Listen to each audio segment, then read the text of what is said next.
جوه هنا.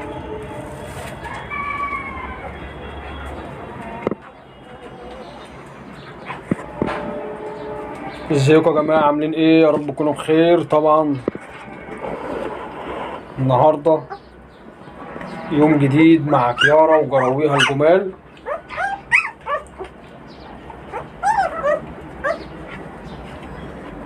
النهارده ده اول اسبوع كده هيعدي عليها بخير ان شاء الله امرنا مع جراويها. طبعا احنا شلنا الفرش، ده اول يوم نشيل الفرش اهو، اللي هو كان تحت منها اللي احنا كنا فرشينه عشان الجراوي والكلام ده كله. بعد ما عملنا اول حاجه خالص ما ولدت اول ايامها، اول يوم اول ساعات، وبعد كده غيرنا الفرش ودخلناها في المكان اللي هو هنا ده، وانتوا شفتوه حضراتكم كلكم.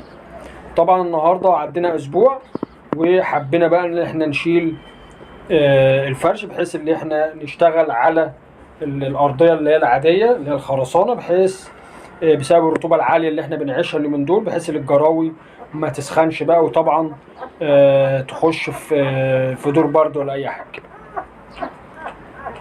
طبعا زي ما انتم شايفين كده يا جماعه اهو، الحمد لله بفضل ربنا الدنيا جميله مع الجراوي. وحبينا نصور نطمنكم على حاله الايه الكلبه، وهننزل لكم الايام الجايه هنقول لكم تتعاملوا ازاي مع الجراوي بقى، ونبدا نديهم وناكلهم ايه. بس بقى دي شاطره.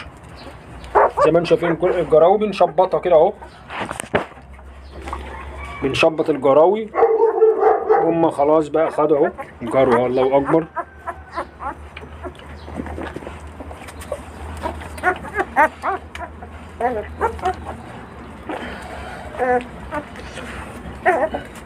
طبعا الحمد لله هي مكفياهم لبن. شاطر شاطر شاطر، اقعدي بقى يلا اقعدي، شاطره. طبعا الحمد لله هي مكفياهم لبن بسبب الغذاء اللي احنا بنعمله معاها. وطبعا قلنا على المشروب والفيتامينات اللي احنا قلنا عليها انا بديها مرتين في اليوم، مره الصبح ومره بالليل. الحمد لله بفضل ربنا مكفياهم لبن مع التغذيه السليمه، مع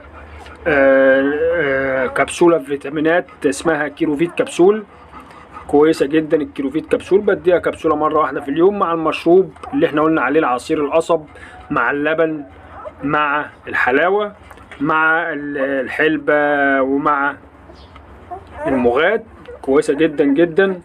بعمل المشروب ده مرتين في اليوم، مره الصبح ومره بالليل. طبعا احنا الجو اهو صباح جديد عليكم. حبينا نطمنكم على حاله الكلب كيارا وجراويها الجمال، وان شاء الله بامر الله باذنك يا رب ده كده يعتبر اول اسبوع يعدي عليهم بالخير. شوفوا الجرو عامل ازاي، قليل الادب ازاي. طبعا هي جايبه الله اكبر بسم الله ما شاء الله، جايبه 4 ذكوره وجايبه انتيتين.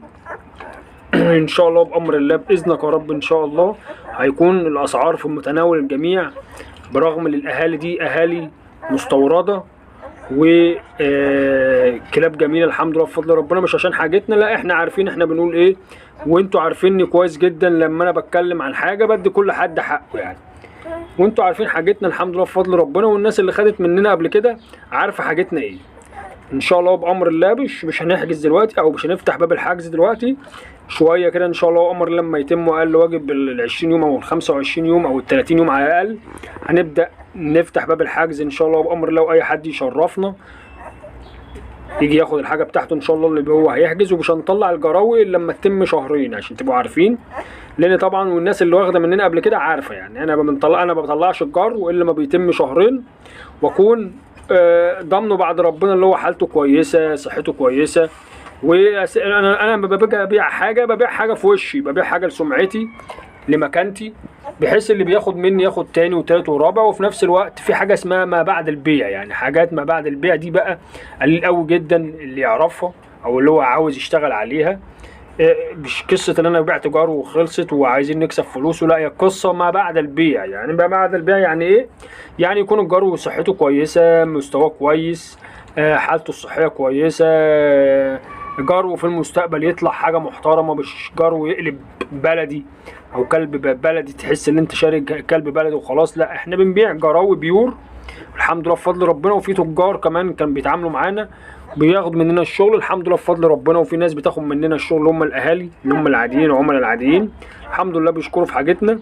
وان شاء الله بامر الله ما كناش بنصور مع الناس اللي بتاخد مننا او بتشتري مننا، الايام الجايه او الناس الجايه ان شاء الله بامر الله هنبتدي نصور معاهم ان شاء الله وبامر الله.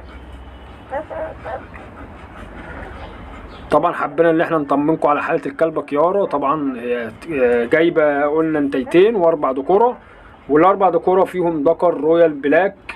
لسه بشاور نفسي ان انا ممكن اوقفه للمزرعه عندنا او لينا او ابيعه، لسه يعني بشاور نفسي ان انا ممكن اوقفه الله اعلم. وطبعا جايبه 3 الوانات حمراء والنتايتين برضو الوانات حمراء.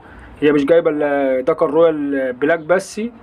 وزي ما قلت لحضراتكم ممكن اوقفه، يا ريت برضو محتاج ارائكم معانا، هل نوقفه لينا للمزرعه للجوازات وكده ان شاء الله بامر الله، يعني نخليه نوقفه لينا ولا نبيعه لصاحب النصيب، برضو لسه مش عارفين، برضو محتاج ارائكم معانا.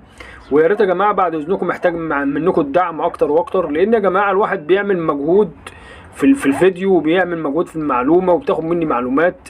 ما تستخسرش فينا ان انت تشير الفيديو، ما تستخسرش فينا ان انت تعمل لايك، ما تستخسرش فينا بتعليقك الجميل الحافز اللي هو يخلينا نستمر. تحياتي للجميع واشوفكم على خير، والسلام عليكم ورحمه الله وبركاته.